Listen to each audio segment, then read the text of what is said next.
Alam niyo ba na ang YouTube ay isang online video platform na itinatag noong February 2005? Ang mga tumatag ng YouTube ay sina Steve Chen, Chad Hurley at Chad Karem, na mga dating empleyado ng PayPal. Unang ipinakilala ang YouTube bilang isang platform para sa pagbabahagi ng video ng mga personal na buhay at mga trip noong 2005.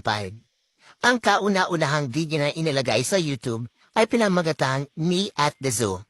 At nagtatampok ang isang miyembro ng co-founder ng YouTube na si Chad Karem sa Zoo. Noong November 2006, binili ng Google ang YouTube para sa halagang 1.65 billion US dollars. Ang YouTube ay naging tahanan ng iba't ibang content creator na nag-a-upload ng mga video at tumatalakay sa iba't ibang paksa tulad ng gaming, music, comedy, education at marami pang iba. Ang YouTube ay pangalawang pinakamalaking search engine sa mundo, matapos ang Google. Mayroong humigit sa 2 billions na mga aktibong gumagamit ng YouTube bawat buwan.